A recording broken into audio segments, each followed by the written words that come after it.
Boa noite. Carnaval 2020. A Águia de Ouro é a grande campeã do Carnaval de São Paulo.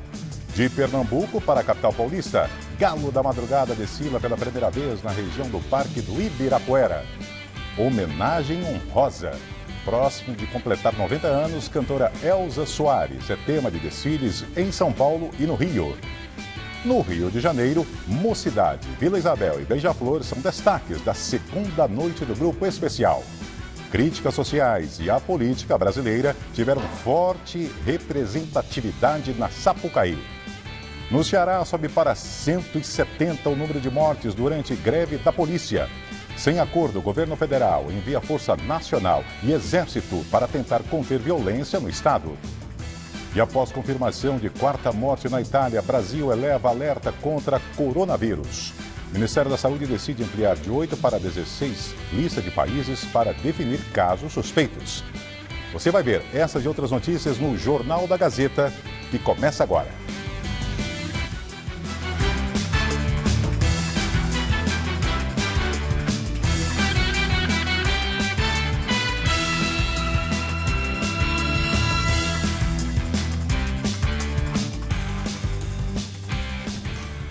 A Águia de Ouro é a grande campeã do Carnaval de São Paulo. É o primeiro título da escola, que fica na Pompeia, na zona oeste de São Paulo. E o repórter Luciano Penteado está lá e nos conta como está a festa. Boa noite, Luciano.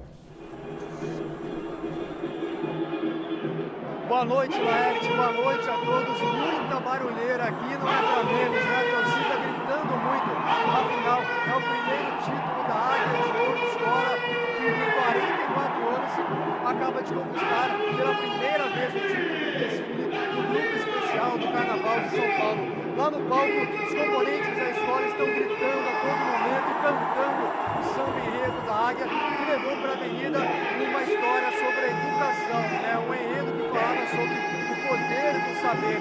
Azul e branco aqui na Zona Norte, né? A Águia de Ouro, escola internacional bairro da Pompeia, levou muito luxo para a avenida e conquistou os jurados com essa história aí, que também fez uma homenagem ao educador Paulo Freire. Foi um enredo bastante comentado, porque falou do conhecimento humano, não só o conhecimento positivo, quanto também o conhecimento negativo. Olha o pessoal agora cantando samba enredo, é muita festa por aqui, Laerte. A expectativa, claro, é que a festa aqui vai invadir aí noite adentro, porque as pessoas não param de chegar, a quadra é muito grande, mas tem bastante espaço vazio ainda, o que dá a entender, claro, que bastante gente ainda vai ocupar esses locais para comemorar aí esse título da Águia de Ouro. Foi um título bastante disputado, a escola só conseguiu de fato a liderança no antepenúltimo quesito. A Acadêmica do Tatuapé estava liderando, mas a Águia de Ouro é que acabou levando o título com um décimo de diferença para a Mancha Verde, atual campeã. Voltamos com você aí no estúdio, Laerte. Obrigado, Luciano. 243 blocos de carnaval desfilaram pela capital paulista de sábado até hoje. Segundo a prefeitura, apenas 10 foram cancelados por motivos diversos. E para quem acha que acabou, para esse fim de semana estão previstos outros 165 desfiles. Hoje foi mais um dia de muita alegria nas ruas. Pela primeira vez em São Paulo, o Galo da Madrugada trouxe o frevo pernambucano para a região do Parque do Ibirapuera, na Zona Sul.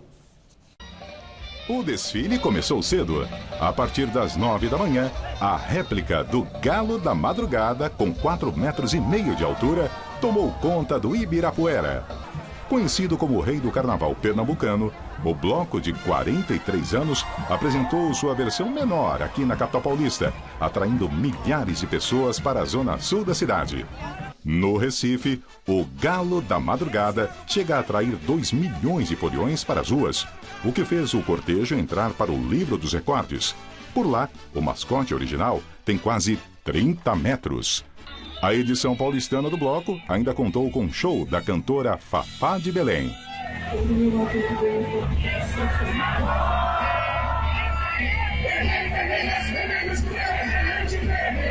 Outro destaque foi o bloco Pagu, no centro. formado por mulheres, trouxe os clássicos da MPB interpretados por artistas brasileiras como forma de expressar a luta pela igualdade de gênero.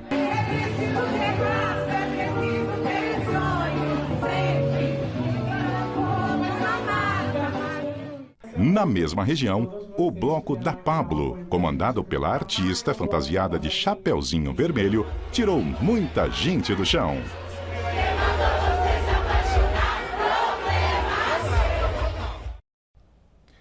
E a cantora Elza Soares ganhou belas homenagens no carnaval deste ano. Os tributos aconteceram em São Paulo e no Rio de Janeiro. Aos quase 90 anos de idade, a artista de voz marcante é inspiração para mulheres de diferentes gerações. Elza nasceu no Rio de Janeiro em 1930. De família humilde, conheceu cedo as dificuldades de ser mulher, de ser pobre e de ser preta. Foi obrigada a casar aos 11 anos de idade. Teve o primeiro de 8 filhos aos 12. 2 deles morreram de fome. Ainda no primeiro casamento, foi vítima de violência doméstica. As agressões físicas também se repetiram no casamento com o jogador de futebol Garrincha. Hoje, a cantora é um símbolo da resistência, uma referência para mulheres que ainda sofrem com relações abusivas. É dela a voz que canta Ligue 180 para denunciar. Cadê meu celular? Eu vou ligar pro 80. Vou entregar teu nome e explicar meu endereço aqui. Você não entra mais, eu digo que não te conheço. 2020 é um ano de festa para a Elza. Em junho, ela completa 90 anos de idade. A cantora é reconhecida como uma das maiores vozes da música brasileira. Foi eleita como a melhor do milênio pela BBC em 1999. Ela falou que São Paulo deu tudo para ela, mas ela nunca recebeu uma homenagem da cidade de São Paulo. Então, agora está dada. Viva Elza Soares, viva a música brasileira. A cantora do século. É um sentimento de família, das lutas que a gente passou, das lutas que ela passou, que não foram poucas, das lutas que a minha família passou. E a gente poder fazer essa festa para a cidade de São Paulo, eu estar aqui e poder fazer parte disso, fazendo essa homenagem em vida. Muito obrigado, só tenho que agradecer. Até pode ter demorado, mas essa homenagem veio em grande estilo aos 90 anos de idade. Com o tema Viva a Resistência, mais de 1 milhão de pessoas cantam para Elza Soares. A cantora apareceu em cima de um prédio na Avenida Consolação enquanto os trios passavam. O bloco parou para ouvir Elza. Em cadeira de rodas, como se apresenta desde 2014, quando operou a coluna vertebral, mostrou a voz firme e inconfundível. Arrancou aplausos da multidão.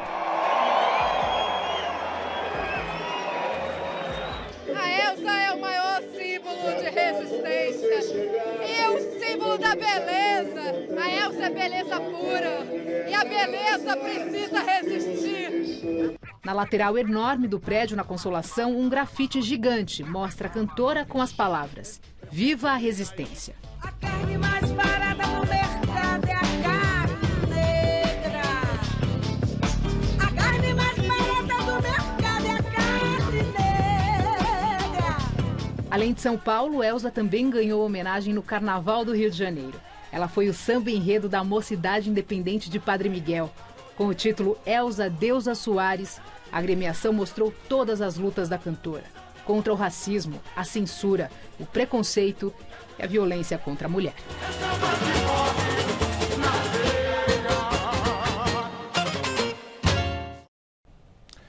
E 1.324 pessoas foram presas em São Paulo durante os 4 dias do carnaval. O balanço é do governo do estado, atualizado nesta manhã. Foram apreendidos 142 celulares, 93 armas de fogo ilegais e mais de 1 tonelada de drogas. 270 veículos foram recuperados. 4.096 condutores foram autuados em bloqueios de testes com bafômetro. Violência no carnaval. 2 pessoas foram baleadas hoje à tarde em Pinheiros, na Zona Oeste, durante passagem de blocos. Elas foram levadas ao Hospital Saboia, na Zona Sul. E outras 4 pessoas foram esfaqueadas próximo a desfiles de rua aqui em São Paulo. Um dos casos aconteceu ontem à noite, na rua Teodoro Sampaio, na Zona Oeste. 3 amigos foram atacados por um homem com uma faca após uma discussão em uma lanchonete, na dispersão de um bloco de carnaval. A polícia militar foi chamada. 2 vítimas tiveram ferimentos mais leves e foram liberadas. Outra foi internada no Hospital das Clínicas. Mais cedo, um homem já tinha sido esfaqueado no braço numa tentativa de assalto na passagem do bloco Domingo Ela Não Vai, que desfilou no centro. A polícia busca imagens de câmeras de segurança para tentar identificar os agressores. Na semana passada, 5 pessoas ficaram feridas após um policial civil, que estava de folga, reagir e atirar contra supostos assaltantes em um bloco de carnaval, na Avenida Luiz Carlos Berrini, na zona sul de São Paulo. Após a ocorrência, os blocos que iriam desfilar no local foram cancelados. 2 suspeitos foram presos e a Corregedoria da Polícia apura a ação do policial. Mais de 5.000 pessoas passaram pelas 20 tendas de acolhimento montadas pela primeira vez no Carnaval de São Paulo. Os espaços foram destinados às mulheres e ao público LGBTI+, em situação de vulnerabilidade durante a festa. Em 5 dias de funcionamento, foram registrados 10 casos de assédio sexual e 1 de homofobia. Também foram registrados casos de crianças perdidas, com o acionamento do Conselho Tutelar. Também no centro de São Paulo, durante o fim de semana, um casal gay foi agredido na saída de uma casa noturna. Uma das vítimas teve traumatismo craniano e foi internada na UTI. Não há informações sobre o estado de saúde. A polícia, o casal relatou que a motivação do ataque foi homofobia. O caso é investigado, mas até agora ninguém foi preso. No Rio de Janeiro, na segunda noite de desfiles das escolas do Grupo Especial, os maiores destaques na Sapucaí foram Mocidade, Vila Isabel e Beija-Flor. Quarta a entrar na avenida, o Salgueiro fez uma grande espetáculo, uma grande apresentação circense para celebrar a vida do primeiro palhaço negro do Brasil, Benjamin de Oliveira, que completaria 150 anos de idade em junho. E um desfile colorido e satírico abriu a noite de desfiles. Em busca de seu primeiro título no Grupo Especial, a São Clemente fez um desfile com críticas irreverentes sobre golpes e trambiques no Brasil. O enredo, O Conto do Vigário, se baseou na expressão popular que surgiu no século XVIII em Minas Gerais e mostrou outras histórias de trapaças, desde portugueses enrolando Napoleão até as modernas fake news. O humorista Marcelo Adnet desfilou com fantasia e carro alegórico com referências ao presidente Bolsonaro, como faixas com as frases "Tá ok? A culpa é do Leonardo DiCaprio" e "Acabou a mamata". A Unidos de Vila Isabel celebrou os 60 anos de Brasília e criou uma fábula indígena para recontar as histórias brasiliense e brasileira. Em busca do 4º título, a Azul e Branca fez várias menções aos povos indígenas e aos trabalhadores que construíram Brasília. A Unidos da Tijuca contou a história da arquitetura e do urbanismo, desde as construções de pirâmides do Egito às megalópolis atuais. Mostrou os problemas, como o crescimento desordenado das cidades e a esperança num futuro melhor. Na busca pelo 7º título, a Mocidade fez um tributo a Elza Soares. A escola foi a penúltima a desfilar nessa madrugada. Na passarela, o carro Abre Alas trouxe o primeiro palco onde Elza cantou em um show de Ari Barroso. Algumas alas representaram profissões bem além da música, desempenhadas por Elza Soares. Com o enredo Se Essa Rua Fosse Minha, a Beija-Flor fez um passeio na Sapucaí ao cantar sobre as grandes jornadas da humanidade e festejar ruas famosas do mundo, como a Champs-Élysées, Broadway e Abbey Road. Viagens que foram representadas em alegorias no último desfile do Grupo Especial do Rio, na madrugada desta terça-feira. E a Acadêmicos do Grande Rio foi eleita pelo júri do Estandarte de Ouro do jornal O Globo como a melhor escola do Grupo Especial deste ano. A agremiação, que desfilou no início da madrugada de segunda-feira, também foi premiada em mais 4 categorias: samba enredo, puxador, baianas e Fernando Pamplona, prêmio criado este ano que incentiva o uso de material barato. A escola que homenageou o pai de santo Joãozinho da Gomeia busca seu primeiro título no Grupo Especial. Mudando de assunto, os crimes contra a vida aumentaram este ano na cidade de São Paulo. Os dados são da Secretaria de Segurança Pública. Em janeiro de 2020, os registros de homicídio doloso aumentaram 21,8%. É a maior alta desde 2015 na capital. Foram 67 casos contra 55 em janeiro de 2019. Os casos de latrocínio subiram 33,3%. Foram 8 casos registrados no município em janeiro de 2020, contra 6 no mesmo período do ano passado. Os estupros também apresentaram alta de 13,3% em janeiro. Foram 238 em 2020, contra 210 casos em 2019. Os registros de roubo, em geral, aumentaram 23,2% na cidade de São Paulo. Foram 13.535 casos, contra 10.980 em 2019. Os furtos subiram 7,66%. No balanço ampliado, que inclui todas as cidades do estado, o panorama é diferente. Houve queda de 2,5% nos homicídios dolosos e de 0,46% nos registros de estupro. Os latrocínios tiveram pequena alta, de 17 para 18 casos. Já os roubos subiram 14,2% e os de furto caíram 3%. Subiu para 170 o número de mortos em meio à greve da polícia no Ceará. O motim entrou hoje no 8º dia, sem acordo entre o governo e a categoria, que quer aumento salarial. O governo federal enviou a Força Nacional e o Exército para tentar conter a escalada de violência. De acordo com a Secretaria da Segurança Pública do Ceará, só na segunda-feira foram 23 mortes decorrentes do motim da Polícia Militar. Isso eleva o total para 170 desde o início da greve na semana passada. Os homicídios já representam um aumento de 37% em relação aos casos da última paralisação no estado, em 2012. Naquele ano, a greve durou 7 dias e causou 124 mortes. 3 batalhões seguem ocupados pelos policiais na região metropolitana de Fortaleza. A categoria reivindica aumento salarial acima do que quer conceder o governador Camilo Santana, do PT. Na semana passada, homens encapuzados que se identificaram como agentes de segurança invadiram quartéis, depredando veículos da polícia. Hoje, mais 2 municípios cearenses passaram a contar com integrantes da Força Nacional de Segurança e do Exército, Crato e Juazeiro do Norte, ambos na região do Sertão do Cariri. A ajuda federal, determinada pelo presidente Jair Bolsonaro, não tem prazo para terminar. Por lei, greves da polícia ou de agentes de segurança, como bombeiros, por exemplo, são proibidas. E o assunto segue gerando polêmica. Nesta terça, a ministra da Mulher, Família e Direitos Humanos, Damares Alves, mudou de postura e em seu perfil no Twitter escreveu que a paralisação total das forças não é permitida por lei e coloca em risco a sociedade.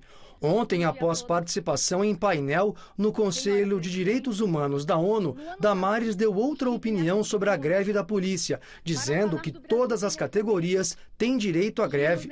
E o motim segue ampliando contornos políticos. De acordo com o jornal Folha de São Paulo, o PDT, partido do senador Cid Gomes, que levou 2 tiros ao tentar invadir um quartel com uma retroescavadeira, estaria estudando como acionar a justiça pelas declarações dos irmãos Flávio e Eduardo Bolsonaro. O PDT pretende citá-los judicialmente por terem supostamente incitado comportamento que descumpre a Constituição. Ontem, em Fortaleza, o ministro da Justiça e Segurança Pública, Sérgio Moro, declarou que a situação no estado não é de absoluta desordem e que a atuação das forças federais visam garantir a segurança da população. A Prefeitura de Guarujá, no litoral paulista, informou que não irá multar o presidente Jair Bolsonaro por infração de trânsito. Ontem, o presidente circulou de motocicleta pela cidade sem que o capacete estivesse preso ao pescoço. Foi o próprio Bolsonaro que publicou o vídeo em suas redes sociais. Segundo a Diretoria de Trânsito do município, autuações por infração de trânsito ocorrem somente a partir do flagrante feito por um agente e não havia guardas municipais ou agentes de trânsito acompanhando o Bolsonaro durante o passeio. No entanto, a fiscalização de trânsito em Guarujá também é feita pela PM, que escoltava o passeio de Bolsonaro. Bom, o que diz a lei? Uma resolução do CONTRAN de 2013 determina que É obrigatório para circular nas vias públicas o uso de capacete motociclístico pelo condutor e passageiro de motocicleta devidamente afixado à cabeça pelo conjunto formado pela cinta jugular e engate por debaixo do maxilar inferior.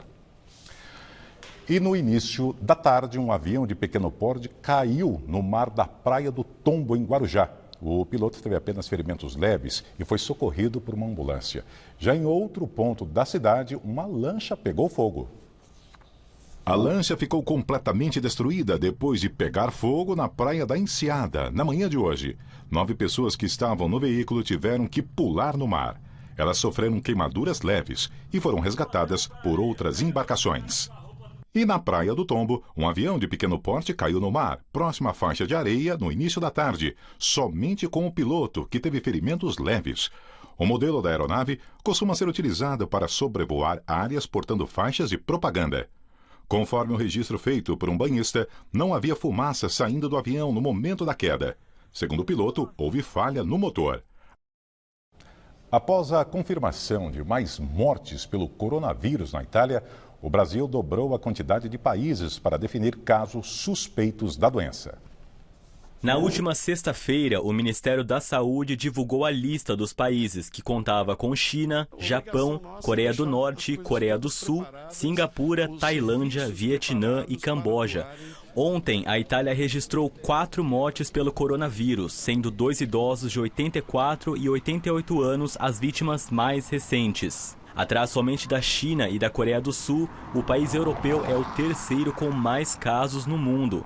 Após essa atualização, a pasta decidiu aumentar o nível de segurança e sensibilidade da vigilância e ampliou de 8 para 16 a lista de países, que agora inclui também Itália, França, Alemanha, Austrália, Filipinas, Irã, Emirados Árabes e Malásia. As pessoas que viajaram para esses países nos últimos 14 dias e apresentaram febre e mais um sintoma gripal, como tosse ou falta de ar, passam a ser enquadradas dentro dessa definição de casos suspeitos no Brasil.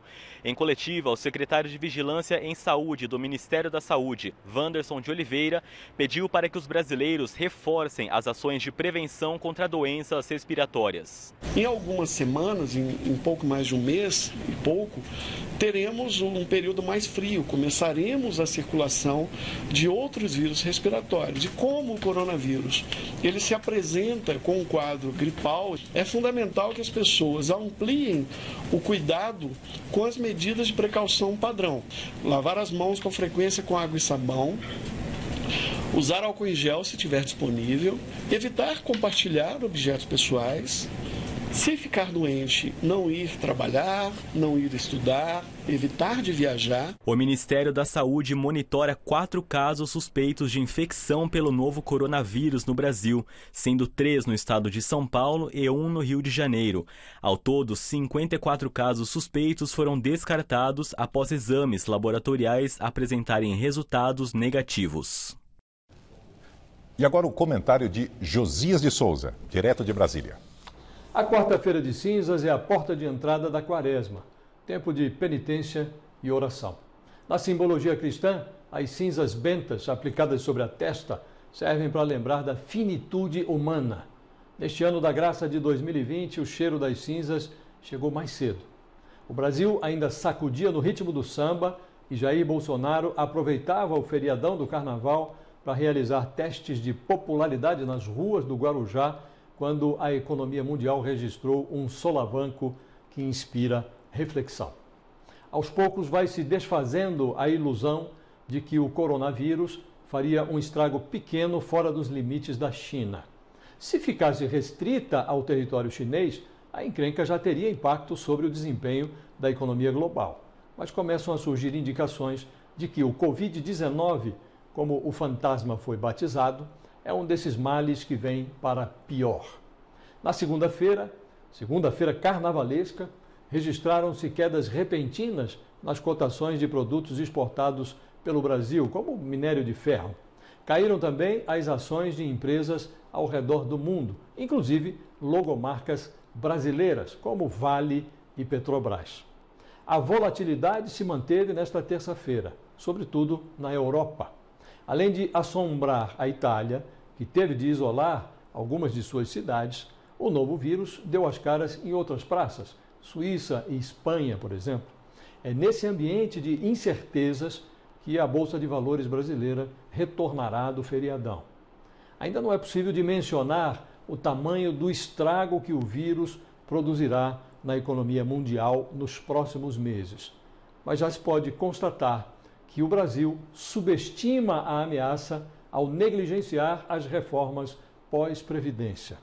Bolsonaro mede o seu prestígio no Guarujá sem se dar conta de que não há popularidade sem prosperidade. O Banco Central já estima que o PIB de 2019 pode ter ficado abaixo de 1%. O mercado começa a rebaixar para menos de 2% suas previsões de crescimento para o ano de 2020. Resta ao capitão um consolo. Na oposição, a única novidade é que Lula trocou a condição de presidiário pela de turista. Depois de visitar o Papa em Roma, o pajé do PT informou à Justiça que ficará fora do Brasil de 29 de fevereiro a 12 de março. Vai à França, Suíça e Alemanha. No momento, o maior opositor de Bolsonaro chama-se Covid-19. Boa noite. Na entrevista do dia, Denise Campos de Toledo discute a situação da cultura no país com João Batista de Andrade, cineasta, ex-ministro interino da Cultura e ex-secretário estadual da área. É daqui a pouco. E às 6 da tarde de hoje, toda a capital entrou em estado de atenção para alagamentos. A chuva já era esperada e veio forte. E, pelo visto, não para hoje. A Fernanda Azevedo traz a previsão do tempo, com destaque para a chegada de uma nova frente fria ao estado.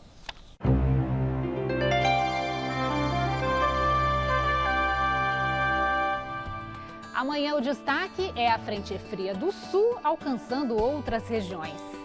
Esse deslocamento afeta toda a porção leste de Santa Catarina, muda o tempo também em todo o Paraná e em boa parte do Mato Grosso do Sul, isso já pela manhã. A partir da tarde, as chuvas chegam também ao sudeste, principalmente no sul do estado de São Paulo e de Minas Gerais. Lá no nordeste, o predomínio é de tempo seco e muito calor, principalmente da Bahia até o Rio Grande do Norte. Vamos lá para a tabela de capitais. Lá no sul, então, o dia será bastante chuvoso, tanto em Floripa quanto em Curitiba. Aqui ainda um pouco mais quente, máxima de 25 e de 22 na capital paranaense. Não está muito diferente em Campo Grande, vai chover também, mas a máxima é mais alta, de 26 graus. Por outro lado, lá em João Pessoa, quarta-feira de cinza será de mais calor, 32 graus é a máxima prevista. Agora, no detalhe, o mapa de São Paulo. A chegada de uma frente fria muda o tempo em todo o estado, mas o risco de temporais é maior à noite. Na faixa leste, na parte mais ao sul do estado, esse sistema chega primeiro. Pode chover várias vezes no dia. No litoral ainda faz bastante calor, máxima de 33 em Santos. No interior as temperaturas já não sobem tanto, Sorocaba tem máxima de 27. A capital terá um dia de virada e queda nas temperaturas. O maior volume de chuva esperado é para amanhã, só que antes vai esquentar. Vamos chegar aos 28 graus. A partir de quinta, a chuva diminui, mas o friozinho chega, máxima de 22 e de 23 na sexta. Por causa dessa chuvarada aqui em São Paulo, mesmo antes de terminar, fevereiro já está sendo considerado um mês diferente pelos meteorologistas. Nesses 25 dias de fevereiro, foram registrados no Mirante de Santana 415 milímetros de chuvas. Desde o início das medições do Instituto Nacional de Meteorologia, em 1984, a marca dos 400 milímetros só foi atingida 9 vezes na cidade. O acumulado de fevereiro já está 69% acima da média, que é de 246 milímetros. Outro fato raro em fevereiro de 2020 foi o total de 114 milímetros de chuvas em 24 horas entre os dias 9 e 10, quando a capital paulista parou por causa dos alagamentos. Foi o segundo maior volume de chuva concentrada em 24 horas do segundo mês do ano em 77 anos de medições. E voltamos a falar com o repórter Luciano Penteado, que está ao vivo na quadra da escola Águia de Ouro, campeã do Carnaval 2020 de São Paulo. Luciano. Pois é, Laerte, eu estou bem aqui na entrada, o pessoal está passando atrás aqui, claro que cantando o samba enredo da Águia de Ouro, que levou o primeiro título do grupo especial da sua história, escola aqui da Pompeia, na Zona Oeste. A quadra fica bem colada aqui na Marginal Tietê. Vamos dar uma olhadinha como é que está aqui a entrada, o pessoal chegando, também saindo para dar uma respirada, porque estava garoando agora há pouco, agora que deu uma parada. O pessoal está bem animado aqui, a previsão, claro, é de muita festa, que a festa vai, claro, invadir a noite aqui na quadra da Águia de Ouro. A escola levou para a avenida esse ano um enredo sobre educação, falou sobre o poder do saber, fez uma referência ao educador Paulo Freire, né? As cores da escola, o azul e branco e o amarelo, estão falando alto aqui, viu, Laerte? Pessoal bem animado, saindo. Tem muita família aqui na quadra da escola, aproveitando esse título, né, inédito na história de seus 44 anos. A Águia de Ouro, a gente lembra que levou o título desse ano bem no finalzinho, né? Tava ali nas últimas categorias, né? Aí teve uma reviravolta, porque a Tatuapé estava liderando. De repente, a Águia de Ouro tomou a liderança e aí acabou levando o título com uma diferença de 1/10 com relação à Mancha Verde, atual campeã, componente aqui, cantando o samba enredo da escola. Pessoal bem animado mesmo. E a festa, claro, vai longe aqui, viu, Laerte?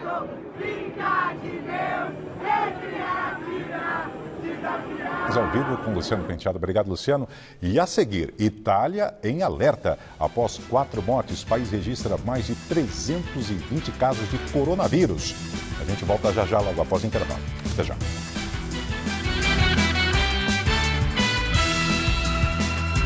De segunda a sexta, tem Gazeta Esportiva. É aquela coisa assim, pra abalar. E onde tem Gazeta Esportiva, tem muito mais informação, muito mais análise. Sabe sair jogando com os pés. Muito mais opinião. Tem uma mania de querer valorizar o que não tem. Gazeta Esportiva, de segunda a sexta, 6 da tarde.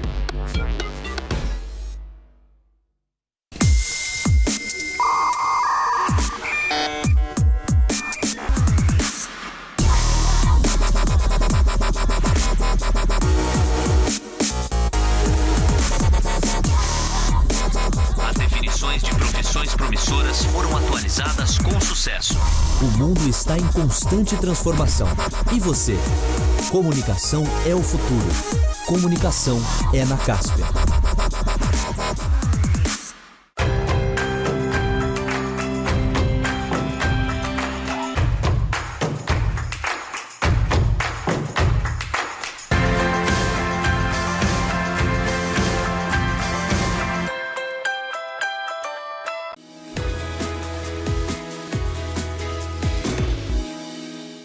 Poupe dinheiro e esbanje saúde. Dê preferência aos legumes da estação. Mais baratos e muito mais saborosos. Anote aí. Fevereiro é época de abóbora, gengibre, milho verde, pepino, pimentão, quiabo e tomate. Aproveite! Todo dia é dia de fazer economia e comer bem. Se a gente é feliz, a gente transmite isso. Meu filho ficou deficiente visual aos 24 anos e aí ele começou a surfar. Aí quando eu descobri, eu vim ver ele surfando. A gente, quando chega numa certa idade, a gente não pode pensar assim, porque eu tô velha, eu não posso fazer, né? Eu acho que pode. Pode, porque quem pensa assim vai ficar parado no tempo. Então a gente tem que procurar envelhecer, mas com saúde, com disposição. E para isso a gente tem que ir buscar. A gente às vezes sai do mar assim, nossa, que onda boa que eu peguei hoje. A gente sai assim, sonhando com aquela onda, a gente leva aquilo na imagem da gente, né? Tudo isso é benefício para a gente precisa fazer. É um compromisso com a nossa saúde e com o nosso bem-estar, né? Para viver um pouquinho melhor. Hoje estou com 70, eu saio da água achando que estou com 60.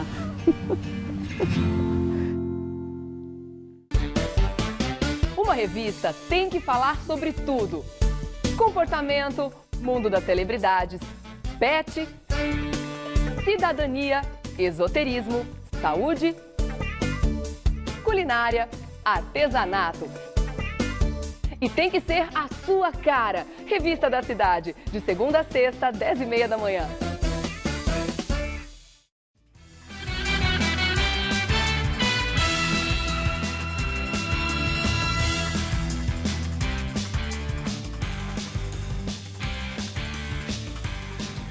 Em meio a persistentes preocupações sobre o avanço do surto de coronavírus na Europa e a possibilidade de danos ainda maiores ao crescimento econômico global, as bolsas do continente fecharam novamente em queda hoje, após registrarem na véspera a maior perda diária desde meados de 2016. As bolsas de Londres, Paris e Frankfurt fecharam em queda de quase 2%.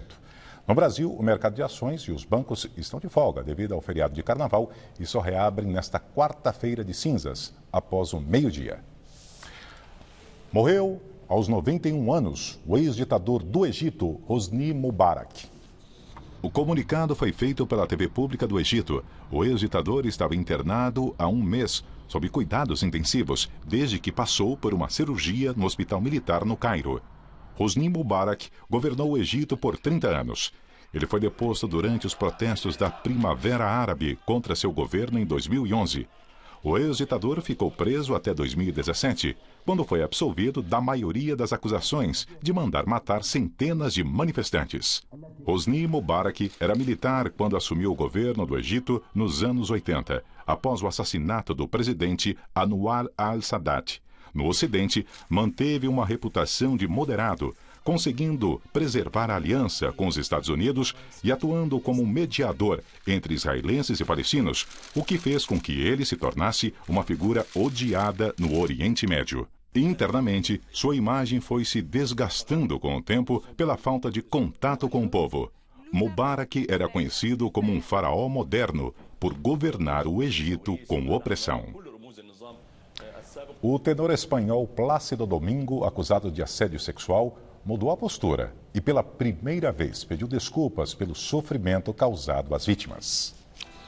Em um comunicado enviado por seus representantes na Espanha, o cantor afirmou que lamenta o sofrimento causado, assumindo toda a responsabilidade por seus atos, e disse que está comprometido em promover uma mudança positiva na indústria da ópera, para que ninguém mais tenha que passar por experiências assim.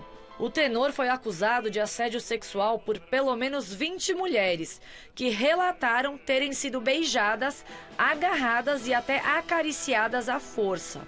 Várias afirmaram que sofreram pressão para que tivessem relações sexuais às custas de represálias profissionais. O comunicado de Plácido foi divulgado poucas horas antes da Associação Americana de Artistas Musicais publicar as conclusões de sua própria investigação. Para a associação, o artista teve um comportamento inapropriado, do flerte até propostas sexuais dentro e fora de seu local de trabalho. E a seguir, na entrevista do dia com Denise Campos de Toledo, o Jornal da Gazeta recebe João Batista de Andrade, ex-ministro interino e ex-secretário estadual da Cultura. Em pauta, a cultura no país. A gente volta já já.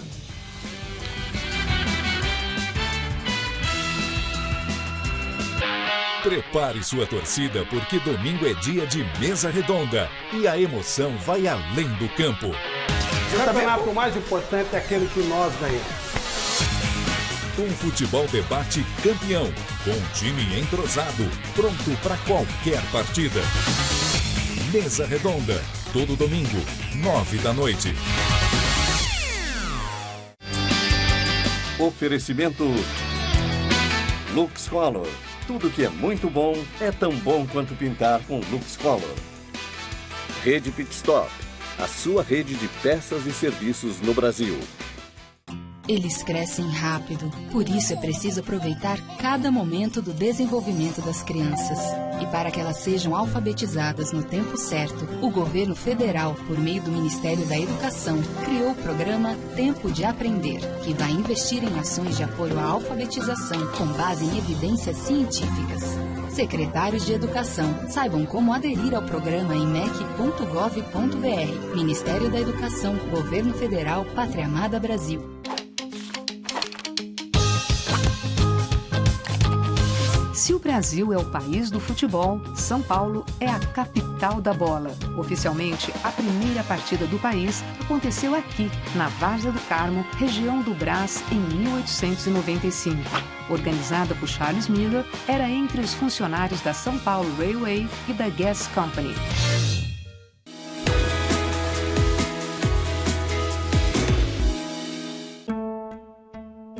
Quando a gente aprende a fechar os olhos da visão, que são extremamente preconceituosos, e abrir os olhos do coração, a gente enxerga um mundo muito mais bonito. Eu acredito que o melhor que eu fiz, sendo bailarina, foi ter montado o único grupo profissional de balé de cegos no mundo. A gente leva para as pessoas de São Paulo ou de fora de São Paulo também muita motivação, muita superação dos seus próprios limites. Essas meninas acordam se superando e dormem se superando. Eu comprei a causa da inclusão e eu quero vê-las cada vez voando mais e mais longe. Meu nome é Fernanda Bianchini e sou uma personagem de São Paulo.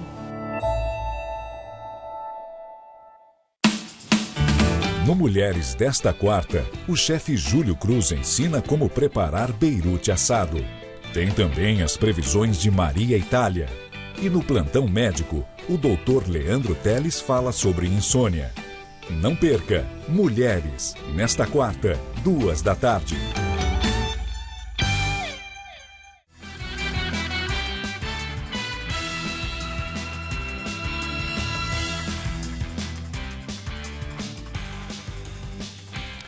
Vamos agora à entrevista do dia com Denise Campos de Toledo.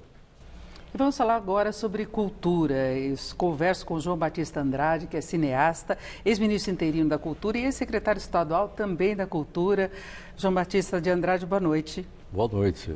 Bom, e vamos falar do setor de cultura, que foi alvo de um escândalo, eu acho que podemos classificar assim, do ex-secretário, lembrando a inspiração nazista, foi demitido quando ele tentava implantar um plano que faria uma seletividade da cultura no país, de projetos com base em um nacionalismo que ele colocou naquele texto, independentemente das frases mais polêmicas. E aí vem Regina Duarte, meio como uma demonstração talvez de boa vontade do presidente, pegou alguém de carreira, né, uma atriz consagrada.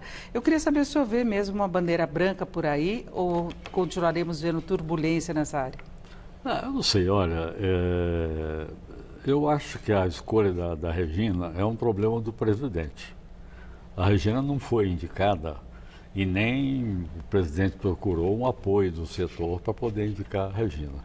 Então é um problema do presidente e da própria Regina. Da própria Regina no sentido seguinte, ela é uma pessoa que tem uma vivência na área da cultura, trabalhou com pessoas importantíssimas na área da cultura, em televisão, em cinema e tal. Então, cabe a nós, do setor, dizer o seguinte, tá bom, o que você vai fazer? Não acho que a gente deve se meter nessa questão de discutir se devia convidá-la ou não. Isso é um problema do presidente. Eu falava de expectativa em termos de gestão mesmo. Se pode ser melhor do que tínhamos antes. Eu acho difícil, viu? Porque tomara que seja, mas eu acho difícil. Porque o problema desse governo é desmontar tudo. Demasiadamente, quer dizer, desmonta tudo. Então, a Ancine está em crise, todos os setores, a Biblioteca Nacional está em crise, o IFAM está em crise, o próprio Ministério está com metade do orçamento que devia ter. O Ministério está passou para o Ministério do Turismo. Está na cidadania, de repente está no turismo. Aí o pessoal às vezes me pergunta, bom, o Ministério agora passou, a Secretaria está no turismo, quem que é o ministro? Eu falo assim, eu não sei quem é o ministro do Turismo. Agora, eu não tenho o menor interesse. A secretária assumindo mesmo a função, ela já vai ter logo de início uma grande dor de cabeça, que é o jornalista e militante de direito Sérgio Camargo. Não é? A Justiça o reconduziu ao cargo da Fundação Palmares, também por frases polêmicas, ele tinha sido afastado pela inadequação da indicação dele para a função. Não é? Ele tinha dito aí que os escravos brasileiros fez bem a escravidão, não é? Porque eles tiveram mais chances de progredir. Então foi com base nisso que ele tinha sido, e aí o STJ acabou derrubando, e ele disse que ele já teve a solidariedade dela. A gente não sabe exatamente o que isso quer dizer, né? Pois é, mas aí é uma série... Eu não digo que são enganos do governo, não, do presidente, não, porque ele pensa daquele jeito. O governo pensa desse jeito. Aliás, a gente vê, lamentavelmente, que na sociedade as pessoas falam essas barbaridades todas, racistas, tal, falam como coisa natural, como se fosse já uma coisa já consolidada na sociedade brasileira, que você pode falar mal da pessoa pela cor, pode falar mal da pessoa porque está na rua, e como se fosse uma coisa consolidada. Mas o presidente é assim, ele fala isso e as pessoas então gostam dele, porque ele fala o que as pessoas ou já falam ou tem medo de falar e ver o presidente falar. Então é difícil, por isso que eu falo que a Regina tem um desafio. Esse desafio é o seguinte, força pessoal ela tem. Ela tem prestígio, ela é inegável, uma pessoa que viveu na área da cultura. Tem experiência, porque a cultura precisa, Você pode gostar das ideias dela, tal, eu não gosto, mas ela tem força. Eu tenho dito aí, ela teria uma chance de usar a força dela, o prestígio dela, o carisma dela, para mudar as coisas no governo. Agora, isso se ela quiser mudar. Agora, se ela quiser ir lá para fortalecer o governo Bolsonaro, aí não há como ter apoio do setor, não tem a menor possibilidade. E ficou uma preocupação muito grande com relação ao filtro ideológico e preconceituoso mesmo da Ancine na liberação de recursos, né? A Ancine divulgou nota cobrada sobre esse assunto, dizendo que não aconteceu isso, que foram publicados vários editais de distribuição, não houve aquela centralização. E isso num ano extremamente produtivo para o cinema nacional, com premiações importantes no exterior. Bacurau foi um grande destaque, nós tivemos até também polêmico documentário indicado ao Oscar, mas foi uma produção brasileira. Então se despontou no exterior. A Ancine, de fato, está desorganizada a ponto de comprometer a produção nacional? Completamente fragilizada, não é? O governo colocou uma pessoa que é até interessante, tem interesse para o cinema brasileiro, mas ele está lá, ele era um funcionário, agora é diretor, é uma pessoa interessante, mas não tem força nenhuma. E das 4 diretorias, só tem 2 diretorias nomeadas. Mas com a Regina Duarte ele pode ter força. Não, pois é, mas é isso que eu digo. Nós precisamos saber se a Regina Duarte, dentro do governo, vai ficar fazendo o que o Bolsonaro quer, o presidente quer, ou se ela vai lá defender o mundo da cultura. Pode ter ideologia que tiver, pode ter a visão que é, mas ela jamais pode defender censura, ela jamais pode defender discriminação. Porque ela tem um passado de contra-censura. Pois não pode defender discriminação ideológica, nada disso. E eu acho também que vai ser impossível para ela, pela carreira dela, defender que o Estado tem que dizer para a sociedade que tipo de filme que tem que fazer. Isso é um contrassenso absurdo. É direcionar a cultura. Agora, eu acho, Denise, que é o seguinte, enquanto essa polêmica toda acontece, nós vamos ficando para trás e o Brasil vai sendo tomado pela produção estrangeira, inclusive na área do filme, do cinema on demand, que chama, que é Netflix, Now, essas coisas todas. Quando eu saí do Ministério, né, eu deixei pronto lá, depois de uma pesquisa profunda, pronto um projeto para regular o funcionamento desse tipo de programa on demand nas TVs. Bom, o ministro seguinte cancelou a reunião do Conselho Superior de Cinema, tal, que não podia mexer com esse pessoal, porque vai atrapalhar, e esse projeto do filme on demand é muito importante para o Brasil. Ora, eu tinha feito uma reunião com eles, eu brinquei com eles, assim, estava uma meia dúzia de representantes, perguntei para eles, vocês abandonariam o mercado brasileiro por causa de uma regulamentação? Eles começaram a rir, mas jamais ia abandonar. É um mercado muito forte, né? A França taxa esse pessoal brutalmente, exige que tenha alto percentual de cinema europeu, de cinema francês, paga uma taxa altíssima para funcionar. É o que eu disse para ele na reunião, olha, se vocês querem explorar o mercado brasileiro, vocês têm que deixar aqui recurso para a produção de cinema do Brasil, porque senão nós vamos abrir um canal de comunicação para vocês. Então, nós temos que criar, abrir canais de comunicação com a população também para o cinema brasileiro. Não é? Agora, o cinema brasileiro precisa do financiamento público. Não precisa como todo mundo precisa. Não, é só para deixar. No caso de não conseguir, de o governo não direcionar os recursos necessários. Não, precisa. Sem esse dinheiro público, o cinema brasileiro pode ir lá para o limite do inferior. Aconteceu isso com o final da Embrafilme. Nós ocupávamos 140 dias por ano do mercado cinematográfico no Brasil. É coisa inédita na América Latina. Ninguém tinha conseguido a metade disso, em lugar nenhum. Nem México, nem Argentina e tal. Quando fechou a Embrafilme, de 80 filmes que a gente produzia, passamos para 2, 3 filmes. Então, acabou. Nós perdemos o mercado, perdemos 140 dias por ano de mercado. Significa um terço da renda e da ocupação do mercado cinematográfico. Então, uma perda terrível, cultural, econômica e tal. Então, e toda essa conquista com recursos das leis, provenientes das leis. Porque tem o Fundo Setorial Audiovisual, que a liberação foi muito questionada, tanto do lado do governo, que queria redirecionar os recursos, falando de pequenas obras, né, para novos artistas surgindo, mas a gente tem uma produção mais experiente que tem de ser explorada, de fato, para produzir resultados. Eu acho que a gente, até o resultado do Oscar mostrou exatamente isso em relação à Coreia do Sul, né? Não, pois é, mas ele atravessou por cima de todos os filmes americanos. Produção cultural, é assim, você tem 100 teatros, são 100 peças diferentes, você vai saber qual que faz sucesso depois. O cinema americano produz uma quantidade imensa de cinema, mas o que sustenta essa cinematografia são aquele percentual relativamente pequeno de filme que dá certo, o resto é prejuízo. Se você cortar essa produção, você vai cortar a possibilidade de ter os filmes que realmente rendam, que dê dinheiro. Agora, a Regina Duarte sabe exatamente o que o setor precisa.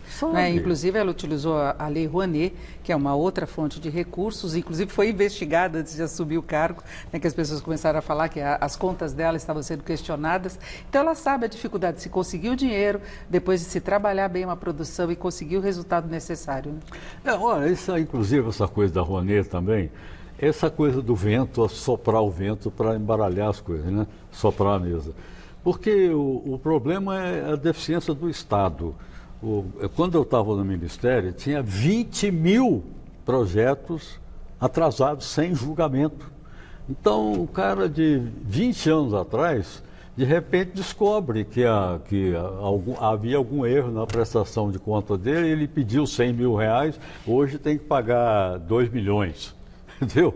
É a mesma coisa que acontece com prestação de conta de político. Que fica cobrando e não se chega ao desfecho. Não tem. Então o Estado cria as coisas, mas não leva a sério. Entendeu? Não leva a sério. Tem que fiscalizar, de fato, a aplicação dos recursos no curto prazo. Né? Tem que resolver e levar a sério as leis. As leis são boas, são importantes. Elas não são nem um modelo puramente nacional, não é o Brasil que inventou isso, não. Os Estados Unidos injetaram dinheiro à vontade na produção cinematográfica. Você tem uma ideia que a TV, com a força que tem nos Estados Unidos, não podia produzir filme. Então, filmes, séries, essas novelas, tal, eram produzidos pela indústria cinematográfica. Imagina qual a força que isso deu para o cinema americano. Aqui no Brasil, pelo contrário, quando entrou a TV excluiu o cinema brasileiro, tirava os atores, algum diretor e tal, mas o cinema... Esvaziou muito, então, né? É tudo ao contrário, entendeu? Então, e o Brasil ainda tem grandes problemas, por exemplo, de segurar as produções nacionais em cartaz quando vem uma avalanche. Neste ano, por exemplo, resistiu muito a Minha Mãe é uma Peça, que foi até um fenômeno nacional, porque naquela avalanche que vem os filmes do Oscar, ele resistiu. Não, pois é, mas eu já tive filme tirado do ar, produção grande, superprodução, como Tronco, com Fagundes, Ati Sabatella, Chico Dias, o Rolando Boldrin e tal, eu tirado do ar, da sala, com 2 semanas. Não tem como dar certo. Por causa dos filmes estrangeiros. Foi o que aconteceu com os outros quando chegou Os Vingadores aqui no Brasil, por exemplo. E aí, pois é, mas aí você brigar, tudo bem, uma briga, mas já perdeu.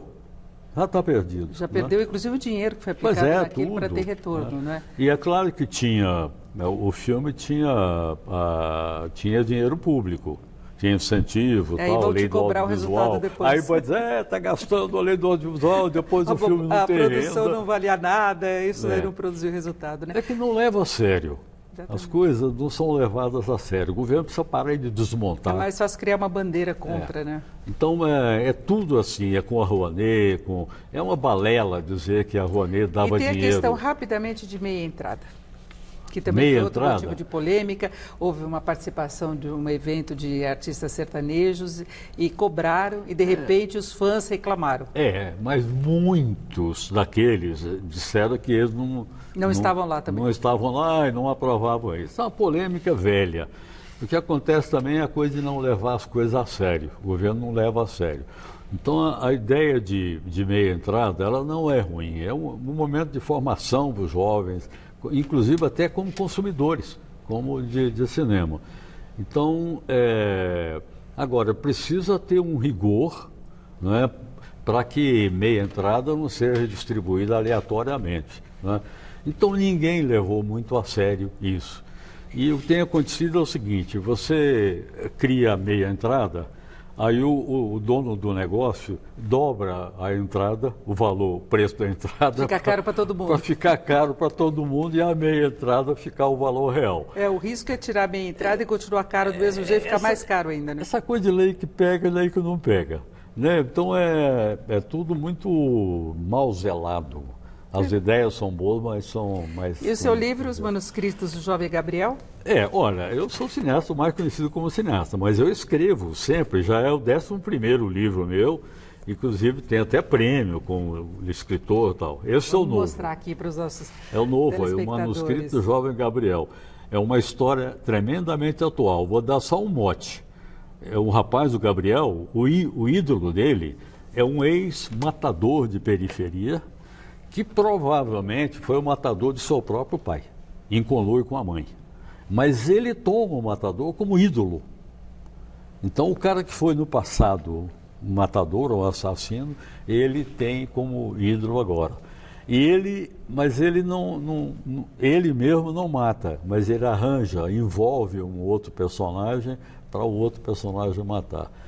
Então, é como se fizesse um governo para poder agir contra as pessoas, né? Então, é uma temática nada jornalística, não tem nome aqui e tal, mas a temática é muito forte e esse livro é para você. Muito obrigada, então, João Batista de Andrade, cineasta, ex-ministro interino da Cultura. Muito obrigada, uma boa noite. Tá, obrigado aí pela oportunidade de falar um pouco. Laerte, Luciano. E o Jornal da Gazeta termina aqui. E essas foram nossas principais notícias. Carnaval 2020, a Águia de Ouro é a grande campeã do Carnaval de São Paulo. De Pernambuco para a capital paulista, Galo da Madrugada desfila pela primeira vez na região do Parque do Ibirapuera. Homenagem honrosa. Próxima de completar 90 anos, a cantora Elza Soares é tema de desfiles em São Paulo e no Rio. No Rio de Janeiro, Mocidade, Vila Isabel e Beija-Flor foram destaques da segunda noite do Grupo Especial. Críticas sociais e a política brasileira tiveram forte representatividade na Sapucaí. No Ceará, sobe para 170 o número de mortes durante greve da polícia. Sem acordo, o governo federal envia Força Nacional e Exército para tentar conter violência no estado. E após confirmação de quarta morte na Itália, Brasil eleva alerta contra o coronavírus. O Ministério da Saúde decide ampliar de 8 para 16 lista de países para definir casos suspeitos. Se inscreva em nosso canal no YouTube. Além de rever nosso conteúdo, você recebe um alerta momentos antes do jornal começar. youtube.com/Jornal da Gazeta. A gente volta a se encontrar amanhã às 7 da noite. Boa noite.